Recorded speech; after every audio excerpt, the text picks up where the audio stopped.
What is the most inoffensive thing you've seen someone get offended by? 1. Maybe 22 years ago, I had a phone interview with a baking company. I didn't care to have my peers know what I was up to, so I took the call on my cell phone in my car. The call was crystal clear and no technical issues. At one point, they had mentioned the weather and asked how it was where I was.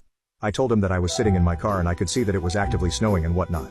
The interviewer asked me, "Are you taking this call on a cell phone?" I told him I was. Then he asked me if I thought that was appropriate.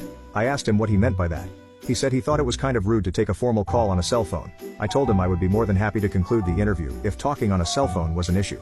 If he was interested, I'd be happy to continue it the next day when I'd be at a desk. He again repeated how rude he thought it was that I had called from a cell phone and that there was no need to continue the interview process. I disagreed with the first point but did agree with the second. To this day, I wonder what the hell he was talking about and where he was coming from. 2. When I was a child, my mum paid for something with a check. The cashier remarked that my mum had nice handwriting. My mum flew off the handle and we had to storm out of the shop in outrage. To this day, I have no idea what happened. Maybe it brought up sore feelings from when she failed the doctor entrance exams.